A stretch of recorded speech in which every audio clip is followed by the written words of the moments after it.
ఆహా! మకార స్థానంలో అనుస్వారం వస్తుంది అని చెప్తుంది. అంతే ఇంకేం చెప్పదు. ఓకేనా? మకార మోను స్వర హలిపరి అనేది అక్కడ తీసుకోవాలి కదా. అవును. కరెక్ట్. మోనుస్వారః, అనుస్వారః. మీరు స్వరః అనేది అలవాటు అవుతుంది చూసుకోండి. మోనుస్వారః. ఓకే. మోను స్వర హలిపరి. సో మకారానికి అనుస్వారం అందించే సూత్రం ఏమిటి?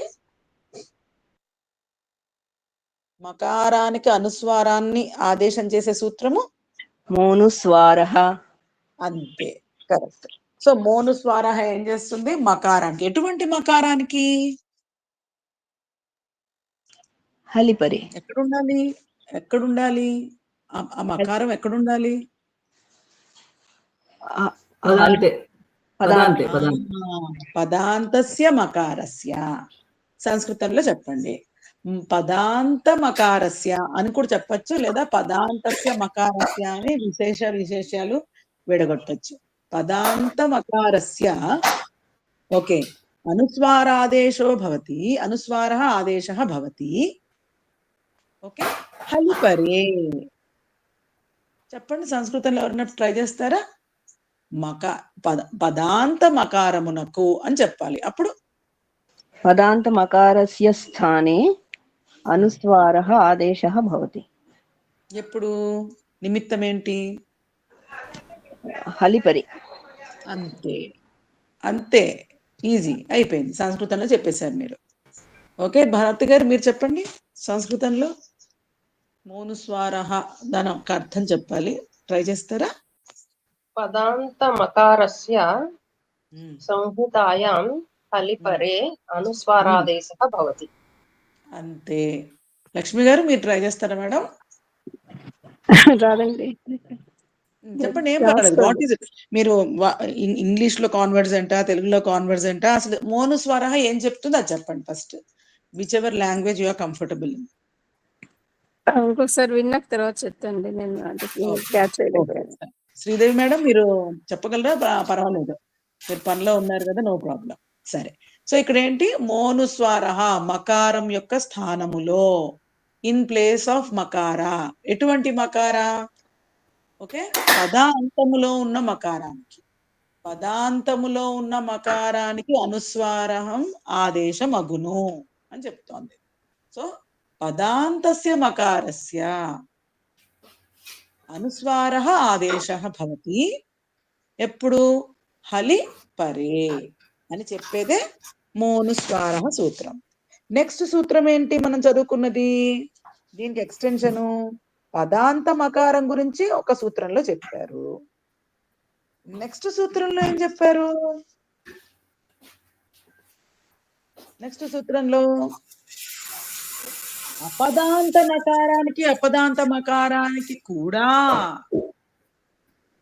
ఓకేనా? నెక్స్ట్ సూత్రంలో ఏం చెప్పారు?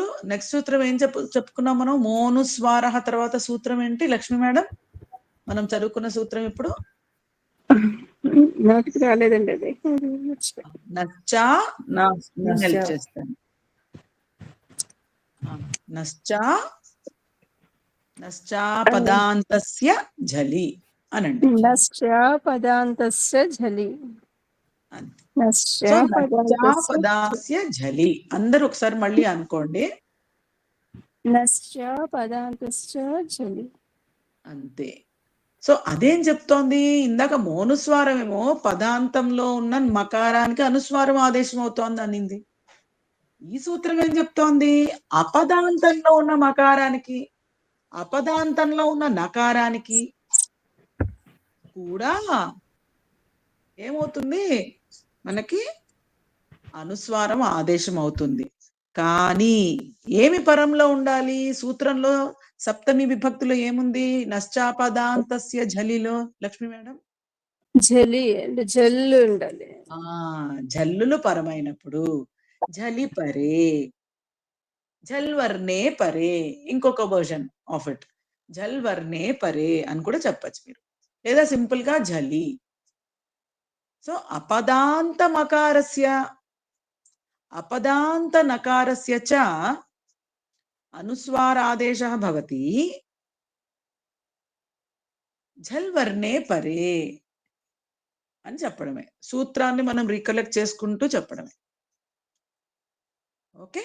అపదాంత నకారస్య అపదాంత మకారస్య చ ఏమవుతుంది? అనుస్వారः ఆదేశः భవతి. కదా భవతి? యదా ఝల్ వర్ణే పరే. అందుకనే ఝలి అనేది తెలుస్తుంది. అలా సూత్రం చూసి చెప్పుకోవడమే. నశ్చా పదాంతస్య ఝలి. ఒకసారి రమగారు కానీ లక్ష్మి గారు కానీ ట్రై చేస్తారా? ఇప్పుడు సూత్రాన్ని చూస్తూ చెప్తారా? తెలుగులో మీనింగ్ చెప్పండి, లేదా మీకు ఏ భాషలో కంఫర్టబుల్ ఆ భాషలో చెప్పండి. అంటే జల్వర్ణాలు పరంగా ఉన్న అపదాంత నకారానికి మకారం వస్తుంది. కాదు, అపదాంత నకారానికి అపదాంత మకారానికి అనుస్వారమే వస్తుంది. అనుస్వారం ఆదేశం వస్తుంది. ఎందుకంటే ఇక్కడ ప్రథమా విభక్తిలో అనుస్వార అనేది పూర్వ సూత్రం నుంచి మనం అనువృత్తి చేసుకోవాలి. ప్రథమా విభక్తి లేదు ఇక్కడ. చూడండి, షష్ఠి విభక్తి ఉంది, సప్తమి విభక్తి ఉంది. కాబట్టి ఏది మనం అప్పు తెచ్చుకుంటున్నాము, అధ్యాహారం చేసుకుంటున్నాము? ప్రథమా విభక్తి అనుస్వార ఆదేశం. అంతే, సూత్రంలోనే ఉంది ఇప్పుడు. సో నశ్చా పదాంతస్య అంటే ఏం చెప్తారు అప్పుడు? అపదాంత మకారము అపదాంత నకారముకు జల్లు వర్ణాలు పరమైతే జల్ పరే అన్నారు. జల్ పరే ఏమొస్తుంది? అనుస్వారాः ఆదేశः భవతి. అనుస్వారः ఆదేశः భవతి. అంతే. ఇప్పుడు ఎవరన్నా లక్ష్మి గారు మీరు ఇప్పుడు ట్రై చేస్తారా మేడం? జలిపరే అంటే జల్వర్ణాలు పరమైనప్పుడు అపాదంత మకారస్య అంటే పదం కానిది అపదమైన మకారానికి అపదమైన నకారానికి కూడా అనుస్వారం ఆదేశం అవుతుంది. అంతే, ఈ సూత్రం అంతే చెప్తుంది. ఏం కష్టం లేదు. ఇప్పుడు భారతి మేడం మీరు చెప్పండి మేడం. మోనుస్వారకిను మోనుస్వారం చెప్పనండి. ఓకే. పదాంత మకారస్య సంహితాయాం హలివర్ణే పరే అనుస్వారాదేశः భవతి. నశ్చాపదాంతస్య ఝలి అపదాంత మకారస్య అపదాంత నకారస్య సంహితాయాం ఝల్ వర్ణే పరే అనుస్వారాదేశः భవతి. అంతే, పర్ఫెక్ట్. ఓకేనా? ఇప్పుడు ఎక్కడెక్కడ ఇప్పుడు ఈ రెండు చెప్పుకున్నాం. మెయిన్ ఫస్ట్ సూత్రం ఎప్పుడు జనరల్ రూల్ చెప్తారు. జనరల్ రూల్ తర్వాత ఏం చేస్తున్నారు? దాన్ని జనరల్ రూల్ కి పేరేంటి? ఉత్సర్గ సూత్రం. ఉత్సర్గ సూత్రం ఇది అందరూ విన్నారు కదా, ఎక్కువ సార్లు వాడబడింది ఉత్సర్గ సూత్రం. ఇప్పుడు ఏం చేశారు? నెమ్మదిగా దాని యొక్క స్కోప్ తగ్గించుకుంటూ వచ్చారు. సో ఏం చేశారు? ఇప్పుడు నెక్స్ట్ సూత్రంలో నశ్చా పదాంతస్య ఝలి గురించి చెప్పినప్పుడు దాని యొక్క స్కోపు జల్లుల వరకే ఈ సూత్రం అప్లై అవుతుంది. జల్లులు ఉంటేనే మీరు అపదాంత మకారానికి అపదాంత నకారానికి అనుస్వారం వస్తుంది అని స్కోప్ తగ్గించేశారు. తర్వాత ఇంకేం చేశారు? ఎక్కడెక్కడ అసలు రాదు అని అపవార సూత్రాలు చెప్పడం మొదలుపెట్టారు. ఫస్ట్ అంతా కూడా ఎక్కడ వస్తుంది అనే జనరల్ సూత్రం చెప్పారు. ఇంకా ఎక్కడ వస్తుంది అని ఇంకొక సబ్ సూత్రం కూడా చెప్పారు. ఎక్కడ రాదు, ఎక్కడ ఇది నిషేధింపబడుతుంది అని బాధక సూత్రాలతోటి ఇప్పుడు స్టార్ట్ చేశారు. సో ఇక్కడ సమ్రాట్, ఓకే, విరాట్, వేదవిత్, ఓకే, ఇలాంటి మనకి హలంత పదాలు ఉన్నాయి కదా, ఇవి కర్తను సూచించేవే. ఓకే, కర్తను సూచించేవే. ఈ కర్తను సూచించేవి మనము ప్రత్యయాల పాఠం చదవలేదు కాబట్టి మనకి వాటి మీద అవగాహన లేదు. కానీ క్విప్ అన్న ఒక ప్రత్యయం ఉంది. ఈ క్విప్ ప్రత్యయం అనేది ఎప్పుడు వస్తుంది అంటే కర్త అర్థంలో మనము చేసేవాడు అన్న అర్థంలో మనము పదాన్ని సృష్టించాలి అంటే అప్పుడు ఆ ధాతువు పక్కన ఈ క్విప్ ప్రత్యయం అనేది చేర్చాలి. మనకి తెలుసు కదా, చాలా కృత్తు ప్రత్యయాలు ఉన్నాయి. సో 125 అని అంటారు కొంతమంది. నీలేష్ గారి ప్రకారం అయితే 150 ప్రత్యయాలు ఉన్నాయి, కృత్ ప్రత్యయాలు. కృత్తు ప్రత్యయాలు 150 ఉన్నాయి. ఓకేనా? అందులో అన్ని ధాతువులకి అంటుకో. అలాగే అన్నిటికీ ఎలా అంటే డిఫరెంట్ మీనింగ్స్ క్యారీ చేస్తాయి. కొన్ని ప్రత్యయాలకి కర్త కర్త అర్థంలో ఇస్తాయి. కొన్ని ప్రత్యయాలు అంటుకుంటే అదే ప్రత్యయము భావవాచ్యంలో ఉండేలాగా అర్థం వస్తుంది. ఇలా ఒక కాంప్లెక్స్ నెట్వర్క్ అన్నమాట అది ప్రత్యయం అనేది. సో ఈ సందర్భంలో మనము క్విప్ అనే ప్రత్యయాన్ని జోడిస్తున్నాం. ఏ అర్థంలో అంటే కర్త అర్థంలో మనము చేయువాడు అన్న అర్థంలో మనము క్విప్ ప్రత్యయాన్ని ధాతువుకి యాడ్ చేస్తాం. మనకు తెలుసు కృదంతాలన్నీ కూడా ధాతువులకు అంటుకుంటాయి అని. మేడం ఎప్పుడు ఇక్కడ క్విప్ వచ్చినా కూడా అది కర్త అనే అర్థమే తీసుకోవాలండి. అంతే మేడం, అంతే. ఎప్పుడు క్విప్ ప్రత్యయం వచ్చినా సరే కర్తృర్థంలోనే ఆ పదము క్రియేట్ అవుతుంది. ఓకేనా? సో ఇక్కడ ఈ విధంగా మనం క్విప్ ప్రత్యయం పెట్టుకున్నాం. ఈ సమ్రాట్ అన్న పదం క్రియేట్ చేయాలి అంటే మనము సమ్ అనే ఉపసర్గను పెట్టుకున్నాము. అలాగే రాజు దీప్తవు అన్న ధాతువుని పెట్టుకొని క్విప్ ప్రత్యయాన్ని చేర్చుకున్నాం. సో ఈ విధంగా ఆ కాంబినేషన్ వస్తుంది. అప్పుడు సమ్రాట్ క్విప్ అనేది టోటల్ గా వానిష్ అయిపోతుంది. మామూలుగా ఇత్సంజ్ఞకలు చేస్తే కొంచెమన్నా అవశేషం ఉంటుంది, ఒక అంశ అన్న అవశిష్ట భవతి. పరంతు క్విప్ అనేకేషు ప్రత్యయేషు अन्यतमः अस्ति, परन्तु यदि प्रक्रिया कृता चेत् क्या अनुबंध लोप प्रक्रिया कृता चेत् तर्हि संपूर्णं निवारणं भवति, संपूर्णेन लुप्यते. तर्हि केवलं सम्राट् प्रत्ययलोपे प्रत्ययलक्षणं ఈ పరిభాషా సూత్రంతో ఏమవుతుంది, దానికి అది కృదంతం అవుతుంది. ఓకేనా? దానికి కృదంత రూపం వస్తుంది. సో ఇక్కడ సమ్రాట్ అనేది వస్తుంది. రాజృదీప్తం అనేది, రాజృదీప్తం అంటే భ్రష్ట సృజమృజయజరాజ అని ఒక సూత్రం అప్లై అయ్యి దానికి షకారం వచ్చి, తర్వాత జలాంజషు అంతే వల్ల డకారం వచ్చి, డకారం తర్వాత ఖరిచ వల్ల టకారం వస్తుంది. అప్పుడు ఫైనల్ గా సమ్రాట్ అవుతుంది. అది తర్వాత స్టోరీ. ఇవన్నీ హల్సందులు మనం అందుకుని చదువుకుంటున్నాం. ఇక్కడ ఈ సమ్రాట్, ఇక్కడ రకారం రేఫ, దాన్ని రకారం అనకూడదు ఎప్పుడు కూడా, రేఫ అనేది మనకి జల్వర్ణాల్లో ఉందా లేదా? లేదండి. అవునా? ఉంది. ఉన్నదా? సారీ, జల్వర్ణాలు కాదు, హల్లుల్లో ఉందా లేదా? హల్లుల్లో ఉందండి, హల్లుల్లో ఉంది. అవునా? ఇక్కడ లెక్క ప్రకారము మకారం పక్కన హల్లు వస్తే, అవునా, మకారం పక్కన హల్లు వచ్చింది. ఈ సమ్ అనేది ఏమిటి, ఉపసర్గ కాదా? ఫస్ట్ ఆ పాయింట్ మనకి. సమ్ అనేది ఉపసర్గ. సో ఉపసర్గ కూడా పదమా అపదమా? పదం. ఫస్ట్ మనం స్లైడ్ లో ఏం చెప్పుకున్నాము, 4 రకాల పదాలు. ఏమేంటి పదాలు?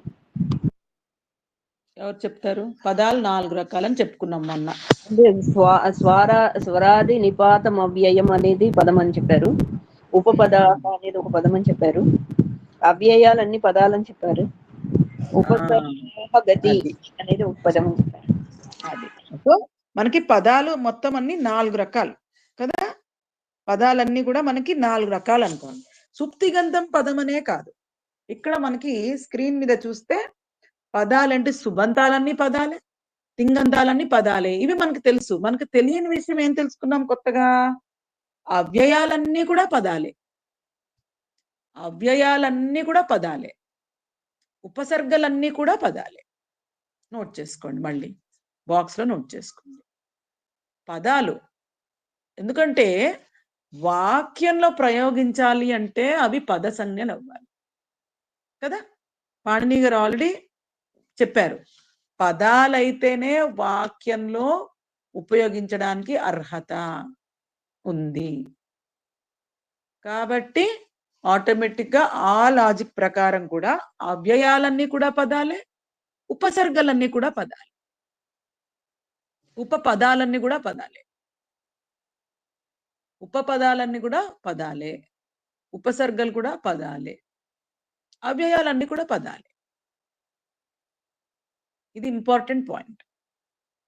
ఓకేనా? సో ఈ లాజిక్ ప్రకారము సమ్ అనేది ఏమిటి? సమ్ అనేది ఏమిటి? ఉపసర్గ కాదా? ఉపసర్గ ఉపసర్గ ఉపసర్గ కాబట్టి పదం. ఉపసర్గ అంటే అది పదమా కాదా? పదమే. పదమే. అది పదమే కదా. సో ఇక్కడ మనం చూస్తే గనక సమ్ అనేది, సమ్ములో మకారం ఉంది, సమ్ములో మకారం ఉంది, అది మార్పుకి గురి కావాలి కదా. సమ్ అనేది పదం చివర ఉన్న ఒక మకారము. సో పదాంత మకారముకు హల్లు పరమైతే ఏమి రావాలి? అనుస్వారం రావాలి. మళ్ళీ చెప్తున్నాను, సమ్ అనేది పదం, ఎందుకు? అది ఉపసర్గ అయినప్పటికీ దానికి పద సంజ్ఞ వస్తుంది, ఉపసర్గకి పద సంజ్ఞ వస్తుంది. ఎందుకు అంటే మనకి సూత్రం అదే చెప్తుంది. ఆ పద సంజ్ఞ వచ్చినప్పుడు సమ్ని ఇప్పుడు మనము ఉపసర్గలన్నిటిని కూడా మనము పదాల కిందే భావించాలి. సో ఇది సమ్లో ఈ మకారము పదాంతములో ఉన్న మకారము. బాగుంది, ఫస్ట్ కండిషన్ మీట్ అయింది. పదాంత మకారమునకు ఓకే హల్లు పరమైతే, రేఫ రాజలో ఉన్న రేఫ హల్లే, అది పరమైతే ఏమవుతుంది? అనుస్వారం రావాలి కదా, అనుస్వారం రావాలి. ఇక్కడ నిషేధ సూత్రం, అలా జరగట్లేదు. సమ్రాట్ అని రాసినప్పుడు మనము సమ్కి పైన చుక్క పెట్టి రాయకూడదు, మకార రూపాన్ని పెట్టి రాయాలి. ఎందుకు అని తెలియజేసే సూత్రమే ఈ సూత్రం. ఓకేనా? ఒకసారి ఆ సూత్రం చూసుకుంటే తర్వాత మనము డెప్త్ లోకి వెళ్దాం. ఆ సూత్రం అలవాటు చేసుకుందాం.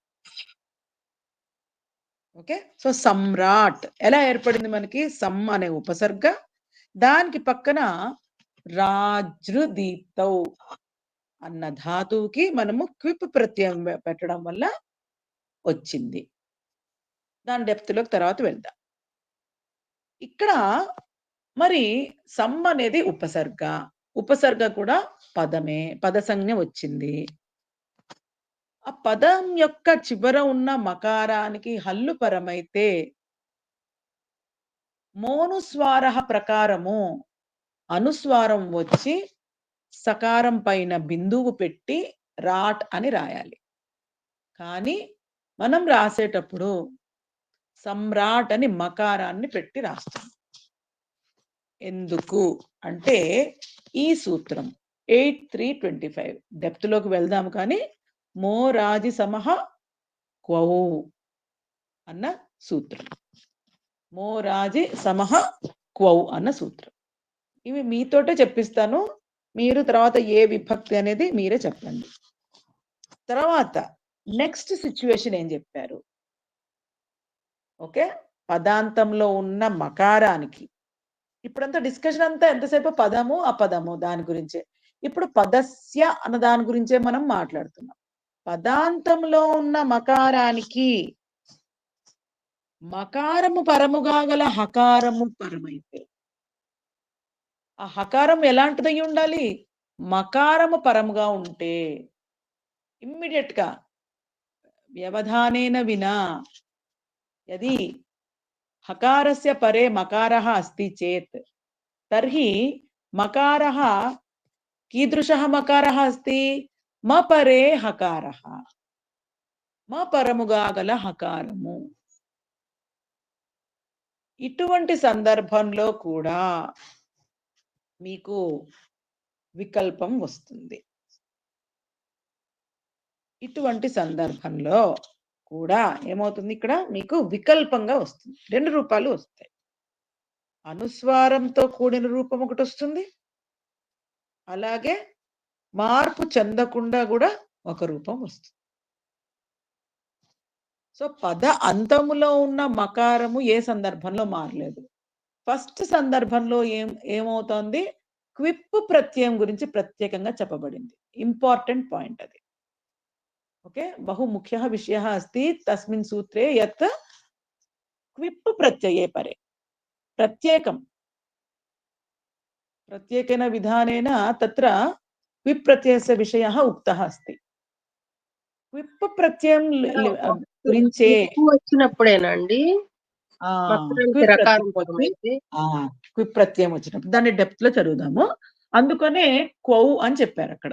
సూత్రంలోనే మనకి క్వౌ అనేది తెలుస్తుంది ఇక్కడ. అలాగే రాజృదీప్తం అన్న ధాతువుకే ఇది. ఏ ధాతువుకైతే రాజృదీప్తం అన్న ధాతువుకి క్విప్ ప్రత్యయం అంటుకున్నప్పుడే చూసారండి, ఇంకా స్కోప్ తగ్గించేస్తారు. క్విప్ ప్రత్యయం వల్ల కర్త వస్తుంది, బాగుంది. ప్రత్యేకంగా ఈ సూత్రం ఏం చెప్తున్నారంటే సమ్మనే ఉపసర్గం ఉండాలి. అలాగే ఆ సమ్మన ఉపసర్గ ఏ ధాతువుకు అయి ఉండాలి, రాజృదీప్తం అన్న ధాతువుకు ఉంటేనే ఈ సూత్రం వర్తిస్తుంది. దాని స్కోప్ అంత చిన్న స్కోప్, కేవలం ఒక ధాతువు కోసం. అలాగే ఆ ధాతువు ఏంటి, మనకున్న 22 ఉపసర్గల్లో ప్రత్యేకంగా ఉన్న ఈ మకారంత ధాతువులు ఉపసర్గలు ఏవైతే ఉన్నాయి, పోనీ మకార ఉపసర్గలు ఉన్నాయి మనకి, కానీ ఇక్కడ ఈ మకారము సమ్ అన్న మకారం ఆ ఉపసర్గే, కేవలం దాని గురించి రాసిన ఒకటే ఒక సూత్రం, ఆ విషయం గురించే రాశారు. రెండవ బాధక సూత్రం ఏమిటి అంటే పదాంతంలో మీకు మకారం ఉండొచ్చు, దాని గురించే మనం చర్చిస్తున్నాం. కానీ పక్కన హకారం ఉంది, బాగుంది, అది హల్లే. కానీ అది దాని వెంటనే మకారం ఉంటే, మా అన్న అక్షరం ఉంటే అప్పుడు ఏమవుతుంది, ఆ మకారం మార్పుకు గురవుతుంది. కానీ 2 రకాలుగా, ఒక ఒరిజినల్‌గా కిమ్ అనే అలా ఉండిపోతుంది మార్పు చెందకుండా, లేదా కిం మలయతి అన్న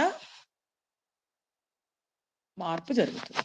2 మార్పులు జరుగుతాయని చెప్పారు. అదే హే మపరేవా, ఈ హకారం గురించి ప్రత్యేకంగా రాశారన్నమాట ఈ సూత్రం.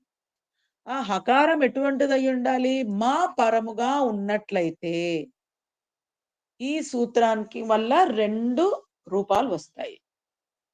కిం మలయతి అన్న అన్న ఒక రూపం వస్తుంది, అనుస్వారంతో కూడిన రూపం కూడా వస్తుంది చెప్పారు. 8.3.20. ఇందులోనే మళ్ళీ ఒక వార్తికం కూడా ఇచ్చారు. ఉత్తి మకారం పరమవుతేనే కాదు, యకారం పరమైన, అలాగే ఆ హకారానికి వకారం పరమైన, అలాగే ఆ హకారానికి లకారం పరమైన, ఓకేనా, ఇటువంటి సందర్భంలో కూడా ఇదే సూత్రం వర్తిస్తుంది అని ఈ వార్తికం చెప్పారు. వే హే మపరే వా, చూడండి హా అక్షరం మీద ఇక్కడ ఎంఫసిస్ చేశారు. ఆ ఎంఫసిస్ ఇటు హా అక్షరం మీద ఉంది, దాని గురించే ప్రత్యేకంగా సూత్రం రాశారు. మకారం పరముగా గల హకారము ఉంటే ఈ పదాంత మకారానికి అప్పుడు 2 రూపాలు వస్తాయి ఆప్షనల్ గా. అలాగే ఉత్తి మకారమేనా, ఆ హకారానికి పక్కన యకారం ఉన్నా, వకారం ఉన్నా, లకారం ఉన్నా మీరు ఇది ఈ సూత్రాన్ని అప్లై చేయాలి, అప్పుడు బాధిస్తుంది, 2 రకాలుగా వస్తుంది రూపము అని చెప్తున్నారు. మకారం మకారంగానే ఉండిపోతుంది, లేదా వికల్పముగా వస్తుంది అని చెప్పే సూత్రమే ఈ సూత్రం. ఓకే, ఇంకొకటి నకారం వచ్చినా సరే అని కూడా చెప్తున్నారు. ఎప్పుడు నకారం వచ్చినప్పుడు హకారం పక్కన అవ్యవహిత నకారం ఉంటే, గ్యాప్ లేకుండా నకారం ఉంటే, బేసికల్లీ సంయుక్త అక్షరాలు అనుకోండి. హ్య, హ్వా, హ్లా, నా, మా ఇవన్నీ ఉంటే, ఇలాంటి సంయుక్త అక్షరాలు హకారంతో ఈ వర్ణాలు సంయుక్తాక్షరాలుగా ఏర్పడితే అప్పుడు దానికి నకారం ఆదేశం అవుతుంది అని చెప్పేది నపరే నహ అన్న సూత్రం. హే మపరే వా అని ఒక సూత్రం చెప్తుంది. అలాగే నపరే నహ అని కూడా చెప్తుంది. ఈ 3 సూత్రాలు ఇవి ఈ మోనుస్వారహ యొక్క అపవాద సూత్రాలు. మోనుస్వారహ యొక్క అపవాద సూత్రాలు ఈ 3. మో రాజి స్మహ క్వౌ. మళ్ళీ మీరు చెప్పుకోండి. మో రాజి స్మహ క్వౌ. రెండోది హకారం పరముగా అయితే ఆప్షనల్ గా వస్తుంది అని అన్నారు. అప్పుడు ఏంటి? హే మపరే వా. హే మపరే వా. దానికి కంటిన్యూషనే. నపరే నకారం పరమైతే అదే హకారానికి నకారం పరముగా ఉన్నట్లయితే నహ ఆదేశం అవుతుంది. ఆ పదాంతంలో ఉన్న మకారానికి నకారం ఆదేశం అవుతుంది అని చెప్పే సూత్రం. సో ఫస్ట్ సూత్రం ఏం చెప్తుంది? ఈ రాజు దీప్తవుకి క్విప్ ప్రత్యయం వచ్చినప్పుడు ఉపసర్గ ఉన్నా ఉపసర్గ లేకపోయినా ఇప్పుడు ఆ మకారం ఉంటే, ఆ రాజు దీప్తవుకి ముందు తర్వాత క్విప్ ప్రత్యయం ఉంటే అప్పుడు మకారము మారదు. ఇక్కడైతే సమ్ అనేది ఉపసర్గ ఉంది. రాట్ అనే మనం చెప్తాము అనుకుందాం. పోనీ అప్పుడు అక్కడ క్విప్ ప్రత్యయంతో వచ్చిన పదం అది. అప్పుడు దానికి ముందు ఇంకేదైనా మకారంతో ఎండ్ అయిన పదం ఉంది, అప్పుడు కూడా ఈ సూత్రం వర్తిస్తుంది. అప్పుడు కూడా అది మారదు అని చెప్తుంది ఈ సూత్రం. ఎప్పుడు ఇక్కడ సమ్ అనేది మామూలుగా అయితే అలా చెప్పుకోవాలి. కానీ ఇక్కడ ప్రత్యేకంగా సూత్రంలో ఏం చెప్పారు? మళ్ళీ సమహ అనే చెప్పారు. ఆ ఉపసర్గను కూడా మెన్షన్ చేసేసారు. సో ఆ కన్ఫ్యూజనే లేదు. ఆ కన్ఫ్యూజనే లేదు. సో సమ్ మళ్ళీ ఒకసారి ఫైనల్ రిపీట్ చేస్తున్నాను. సమ్ అనేది ఉపసర్గ. రాట్ రాజ్రు దీప్తౌ కి క్విప్ ప్రత్యయం చేరిస్తే మనకి రాట్ అనేది వచ్చింది. ఈ సమ్ ఉపసర్గ అయినప్పటికీ దానికి అది ఒక పదము. మనం చెప్పుకున్నాము పదాలు ఏమిటి? సుబంతాలు, తింగంతాలు, అవ్యయాలు, తర్వాత అవ్యయాలు కూడా కదా. ఉపసర్గలు. ఎందుకంటే ఉపసర్గలు కూడా అవ్యయాలే. ఓకే, గతి సంజ్ఞకలు కూడా అవ్యయాలే. సో ఎప్పుడైతే మనం అవ్యయాలకి పద సంజ్ఞ వచ్చింది అని చెప్పామో ఆటోమేటిక్ గా ఉపసర్గలు కూడా అవ్యయ తత్వం వచ్చేస్తుంది. అవ్యయతత్వం వచ్చింది అంటే పదతత్వం ఉంది. అవ్యయాలకి పదతత్వం ఉంది. కాబట్టి పదాలు అంటే సుప్తిగంతం పదమే కాదు, అవ్యయాలు కూడా పదాలు, ఉపపదాలు కూడా పదాలే అని చెప్తుంది. సో ఇక్కడ సమ్ అనేది ఉపసర్గ అంటే అది అవ్యయము. అవ్యయము అంటే అదొక పదము. పదము అంటే ఇది పదము చివర ఉన్న మకారము. పదము చివర ఉన్న మకారానికి హల్లు పరమైంది. బెస్ట్ కండిషన్ అనుస్వారంగా మారడానికి. కానీ అది మారదు. ఎందుకు అంటే ఈ సూత్రం చెప్తాను. సమ అనేది ఉపసర్గగా ఉన్నటువంటి ఈ రాజ్రు దీప్తవు ఉంటే అప్పుడు సమలో ఉన్న మకారానికి మకారమే ఆదేశం. సో మో రాజి స్మహ క్వౌ అంటే ఏమర్థమవుతోంది? మో మకారమే ఆదేశమగును. రాజీ అంటే రాజృ దీప్తౌ, రాజృ అన్న ధాతువు పరముగా ఉంటే, సప్తమి ఏకవచనంలో ఉన్నది కదా. మో అంటే మహా అని అర్థం. మకారము ఆదేశమగును. సమహ, సమహ అంటే సం అన్న ఉపసర్గ స్థానములో, సమహ షష్ఠి. ఓకేనా? సో ఈ విధంగా మనకి క్వౌ అంటే ఏమిటి? క్వౌ కలిగిన, క్వౌ అనే ప్రత్యయము కలిగినటువంటి రాజృదీప్తౌ అనే ధాతువు సమహ అన్న ఉపసర్గకు పరముగా ఉంటే మకారమే ఆదేశమగును అని చెప్పే సూత్రమే మో రాజి స్మహ క్వౌ. అందరూ ఒకసారి రిపీట్ చేయండి మా మ్యూట్ లో. మో రాజి సమహ క్వౌ. సూత్రాన్ని చూసి మనం అలా అర్థం చేసుకోవాలి, అందుకొని చెప్తున్నాను. మో రాజి సమహ క్వౌ. మో రాజి సమహ క్వౌ. మో ఏ విభక్తి? అది అదే అడగబోతున్నానండి. షష్ఠి అండి మహా. షష్ఠి రావాలి కదా ఇక్కడ. కాదు, ఇక్కడ మకారం ఆదేశం అవుతుంది కదా మేడం, కదా? ఒకసారి అష్టాధ్యాయి చూస్తారా ఎవరన్నా? చూస్తే అదే అందులో మహా అన్నది ఇందులో ఇచ్చాడు కదా, ప్రథమ ఏకవచనం అని ఇచ్చారు. మకారం ఆదేశం అవుతుందని చెప్తున్నారు కదా. అది మనం ఎలా అర్థం చేసుకుంటాం మరి? ఇప్పుడు సూత్రం చూడగానే ఇందాక క్రితం సూత్రంలో మో అంటే మనం షష్ఠిలో తీసుకున్నాం కదా. అవును మేడం, అవునవును అవును. మరి ఇక్కడ మో అంటే మళ్ళీ అవునవునవును అవును, కన్ఫ్యూజింగ్ గా ఉంటుంది. అది అది వెరీ న్యాచురల్ మేడం, అది అందరికీ సహజమే. మనము ఏంటంటే ఇది అభ్యాసం ద్వారానే మనకు అలవాటు అవుతుంది లాజిక్. ఎందుకు అంటే సమహ అనేది ఏమిటి? ఏ విభక్తిలో ఉంది? అలా చూద్దాం.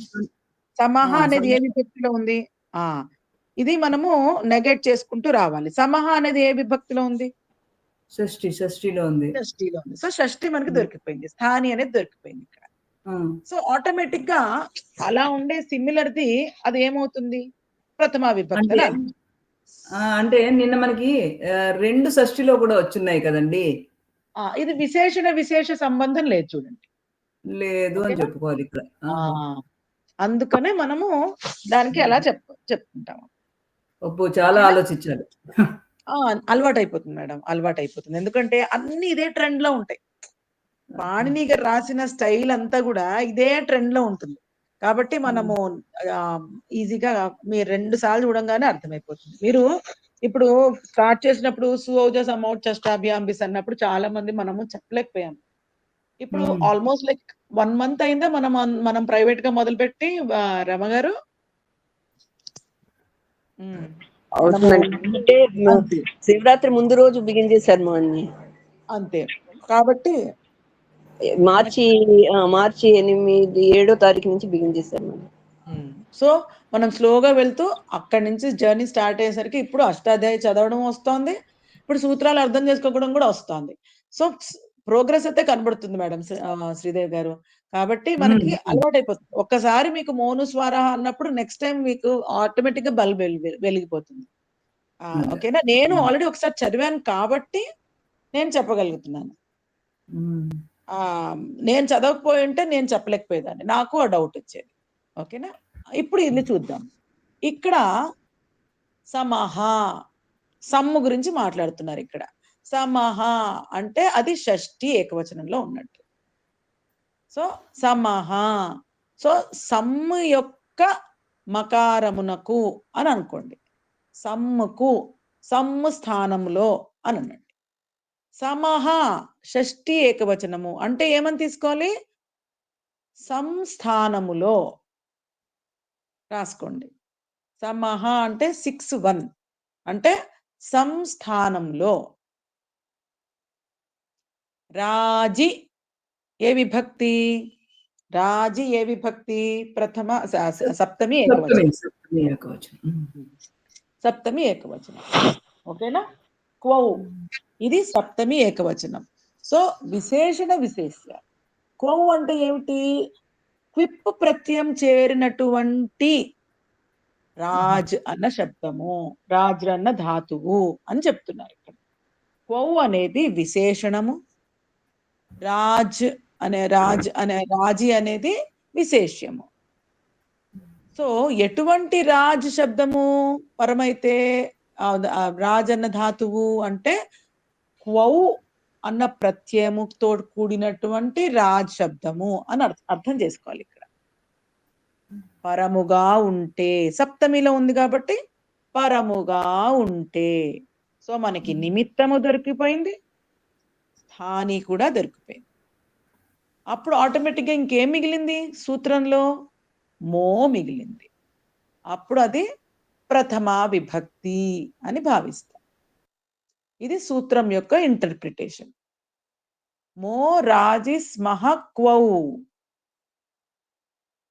మకారము ఆదేశమగును. రాజి, రాజ్ అనే ధాతువు పరమైతే, స్మహ స్మాకు సారీ సమహ సంకు సంస్థానములో, క్వౌ. సో క్విప్ ప్రత్యము గల ఈ రాజు అని ఇలా అర్థం చేసుకోవాలి ఈ సూత్రం. ఓకే, అందరూ ఒకసారి మళ్ళీ రిపీట్ చేయండి. మో రాజి సమహ క్వౌ. మ్యూట్ లో 5 times అనుకోండి. మో రాజి సమహ క్వౌ. మో రాజి సమహ క్వౌ. మో రాజి సమహ క్వౌ. ఈ సూత్రం కంప్లీట్ చేసి నేను ఎగ్జిట్ అవుతాను. మనం చెప్పుకున్నాం క్విప్ అనేది క్వౌ ఎలాగైంది అది కొంచెం. ఇది ఏంటి అంటే మేడం, అక్కడ పకార లోపం జరిగి క్విప్ ప్రత్యయం చేరి ముందు మామూలుగా పకారం లోపిస్తుంది ఒరిజినల్ గా. ఓకేనా? సో ఈ పకారం లోపించినవి క్వీలు అని చెప్పాలి. తర్వాత అల్టిమేట్లీ అనుబంధ లోపంతో మొత్తం వెళ్ళిపోతుంది. సో అది ఇవి కొంచెం డౌట్ అండి, అది ఎలా అనుబంధ లోపంతోనూ ఎలా వెళ్ళిపోతుంది అంటే. అది పాణిని గారు నిర్దేశించిన, ఆయన ఇష్టం వచ్చిన, అది ఆయన పుస్తకం రాశారు. ఆయన ఏ లాజిక్ అన్నది లేదు అసలు. ఓకేనా? ఏ లాజిక్ అనేది మనకి తెలీదు. ఆయన దీనికి ఇది పీకేయండి, ఇది పీకేయండి, ఇది దీనికైతే మొత్తం పీకేయండి అని చెప్పింది. అంతే మనము ఇంకా బ్లైండ్ గా ఫాలో అవ్వాలి.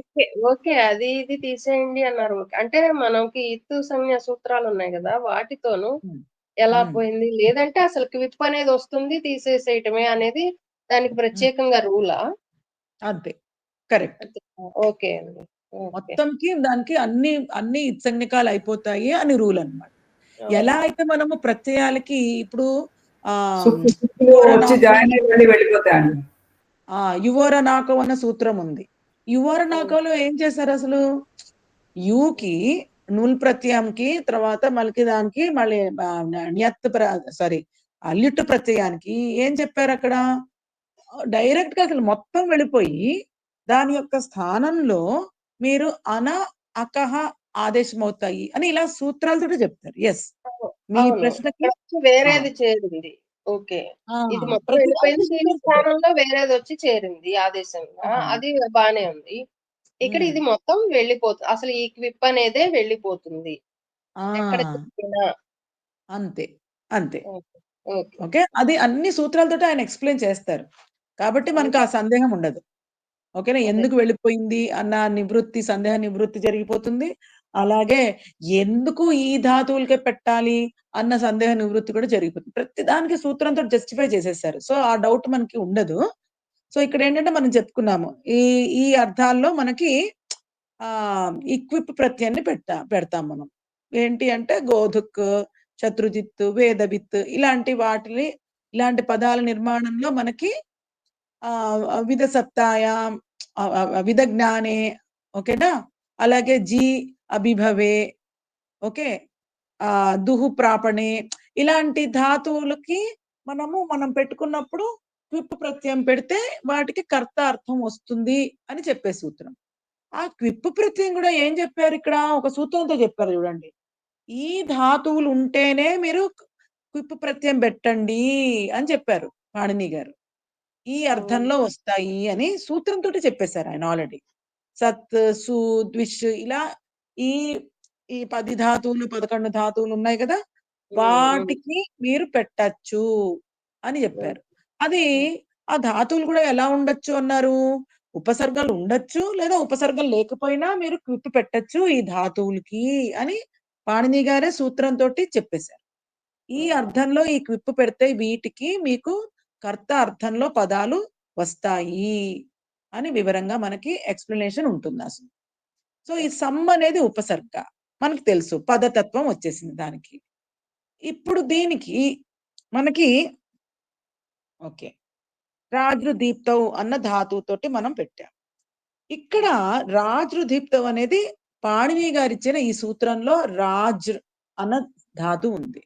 ఉంది. సో, క్విప్ ఏ సందర్భంలో పెట్టాలి అని 3261లో పాణిని గారు చెప్పేశారు. 3261 అన్న సూత్రంలో ఈ ఫలానా, ఫలానా, ఫలానా, ఫలానా ధాతువులకి మీరు కర్త అర్థంలో ఉపసర్గ ఉన్నా, ఉపసర్గ లేకపోయినా నిస్సందేహంగా మీరు క్విప్ ప్రత్యయం జోడించొచ్చు అని చెప్తున్నారు. సో, అందుకనే ఆ 3261 అన్న సూత్రంతో మనము రాజ్ అన్న ధాతువు కనబడింది కాబట్టి, దానికి మనము కర్త అర్థంలో తెచ్చుకోవాలి కాబట్టి, క్విప్ ప్రత్యయాన్ని మనం యాడ్ చేసాం. యాడ్ చేసి మనకి ఈ ప్రక్రియ అంతా జరిగింది. క్విప్ మొత్తం వెళ్ళిపోయింది. సమ్రాట్ అనేది పదం వచ్చింది. సమ్ అనేది ఉపసర్గ, పదతత్వము. లెక్క ప్రకారం అక్కడ మనకి ఆ మకారముకి అనుస్వారం ఆదేశం అవ్వాలి. మోనుస్వారః సూత్రం ప్రకారము. కానీ అక్కడ ఆదేశము జరగదు. జరగదు. ఏ సూత్రంతోటి చెప్పండి ఇప్పుడు? మకారము ఆదేశమగును. మకారానికి మకారమే ఆదేశమవుతుంది. మోరాజీ సమః క్వౌ అనే సూత్రం. మోరాజీ సమః క్వౌ అన్న సూత్రంతో. నెక్స్ట్ ఎవరు చెప్తారు అదే సూత్రాన్ని? ఎవరైనా చెప్తారా? మోరాజీ అదే రిపీట్ చేయండి జస్ట్ సూత్రాన్ని. మోరాజి సమః క్వౌ. ఆ, మోరాజి సమః క్వౌ. ఇంకెవరైనా చెప్తారా? అలవాటు మోరాజి సమః కౌ. మోరాజి సమః క్వౌ. అంతే. ఓకేనా? ఆ సూత్రం అది చెప్తారు. మోరాజి సమః క్వౌ. ఆ, మోరాజి సమః క్వౌ. రాజీ సమః క్వౌ. సో ఇక్కడ రాజీ అనేది మనకి సప్తమిలో ఉంది. నిమిత్తము. అది ఉండడం వల్ల ఈ మార్పు. నిమిత్తం అంటే ఏమిటి? ఏదైతే మార్పుకి కారణం అవుతుందో దాన్నే నిమిత్తం అంటాం. ఏదైతే మార్పుకి గురవుతుందో దాన్ని ఉద్దేశ్య అంటాం. స్థాని అని సూత్రంలో వాడారు పాణిని గారు. ఇది అందరికీ తెలుసు కదా. రాజ అనేది రాజీ అని ఎందుకైంది? ఈ రాజ్ అన్న ధాతువు పరముగా ఉంటే ఆ రాజ్ అన్న ధాతువు ఎలా ఉండాలి? ఆ రాజ అన్న ధాతువు ఎటువంటిదై ఉండాలి? క్విప్ ప్రత్యయం జోడించినటువంటి ధాతువు రూపంలో ఉండాలి అది. సో ఇక్కడ క్విప్ అనేది దాని యొక్క విశేషణం.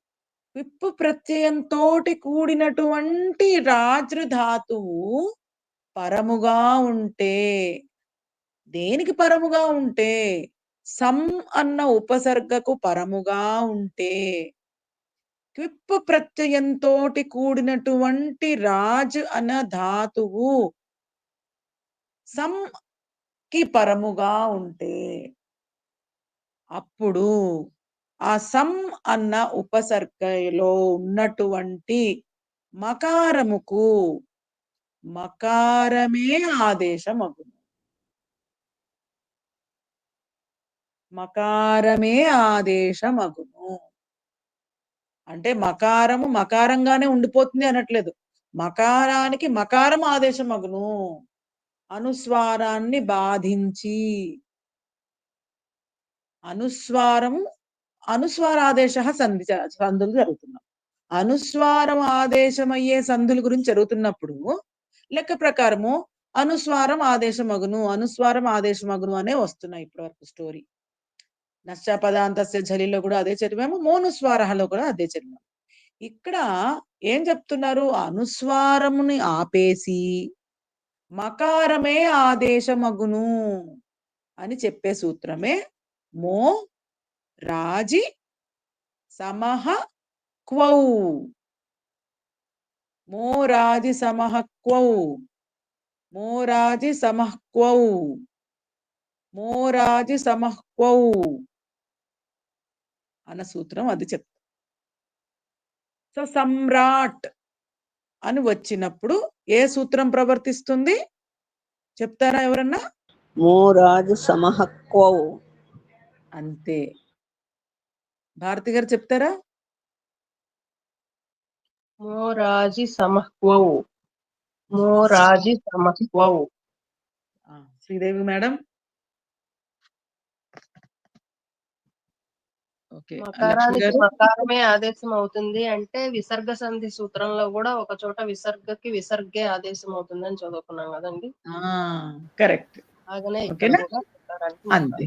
ఓకేనా? మకారానికి మకారమే ఆదేశం అవుతుంది అని చెప్పే సూత్రం ఇది. ఇప్పుడు ఈ ఉపసర్గలు ఉంటాయి కదా, ఉపసర్గలో వచ్చినటువంటి పుల్లక్షరాలు అంటే ఇప్పుడు సమ్మన్ ఉంది కదా, ఆ సమ్ మకారం అంటే ప్రత్యేకంగా అదే కింద మేడం, పోదా? అది ఉపసర్గనే. ఉపసర్గ అయినటువంటి ఆ సమ్నే దాని గురించే రాశారనమాట ఈ సూత్రం. అదే కాంబినేషన్ లో అది సమ్మన ఉపసర్గ అవ్వాలి, ఉపసర్గ కూడా పదమే కదా, సో పదం. సో అందుకనే సూత్రంలో చూడండి సమహ అని పెట్టేశారు. సమ్ అన్న ఉపసర్గ గల రాజ్ ధాతు. ఆ రాజ్ ధాతు కూడా ఎలా ఉండాలి? క్విప్ ప్రత్యయంతో కలిపి ఉన్నటువంటి ఆ రాజ్ ధాతు పరంగా ఉంటే అంటే ఈ మకారం ఇత్సంజ్ఞ కింద పోదనుకుంటా కదా. పోదు. ఇది ప్రత్యయం కాదు కదా, పదం కదా. సమ్ అనేది పోదు. సమ్లో ఇది పదతత్వం వచ్చేసింది. దానికి పదతత్వం వచ్చింది అంటే అది సంపూర్ణంగా ఉంది. సో ఇత్సంజ్ఞ అవ్వదు. ఇత్సంజ్ఞ ఎక్కడ అవుతుంది? ఇత్సంజ్ఞ ఎక్కడెక్కడ అవుతుంది? ధాతువుల్లో అవుతుంది, ప్రత్యయాల్లో అవుతుంది. ధాతువులు, ప్రత్యయాలు, ఆగమాలు వీటికి ఇత్సంజ్ఞకాలు అవుతాయి. పదాలలో మార్పు రాదు. పదాలలో ఇత్సంజ్ఞ అవ్వదు. ఓకేనా? పదతత్వం వచ్చేసింది వాటికి. ఓకే. ఇది మనకి ఒక నిషేధ సూత్రం. మిగిలినవేమో హకారానికి పక్కన ఉంటాయి. ఏంటి? మకారం గాని లాగా యా వా లాలు పరమైతే దానికి ఏమవుతుంది? ఆప్షనల్ గా 2 రూపాలు వస్తాయి. అదే నకారం పరమైతే మకార స్థానంలో నకారం వస్తుంది. అదే నపరే నహ. చిన్న సూత్రాలు అవి. నపరే నహ. అలాగే హే మపరే వా, హే మపరే వా, నపరే నహ. హకారానికి నకారం పరముగా ఉంటే గనక అప్పుడు పదాంతంలో ఉన్న మకారానికి నకారం వస్తుంది అని చెప్పే సూత్రాలు. చిన్న సూత్రాలు. మిగిలిన 2 కూడా చిన్న చిన్న సూత్రాలు. మీరు సొంతంగా చదువుకోవచ్చు. ఇది దీంతో మనము అనుస్వారంది బాధక సూత్రాలతో సహా చదువుకున్నట్టు. రేపు మనం పారాయణం చేసేటప్పుడు ఈ 5 సూత్రాలు కూడా మనం పారాయణం చేయాలి. ఓకేనా అండి? 10 నిమిషాలు దాటి చెప్పాను. కంప్లీట్ అవుతుందనేసి క్షమ్యతామండి. ధన్యవాదాలు. మేడం మీరు ఇప్పుడు అనొద్దండి, క్షమితామని. అంటే లేదు, క్లాసులు ఉన్నాయి కదండి actually. So time is very important అందరికి కూడా మనకి.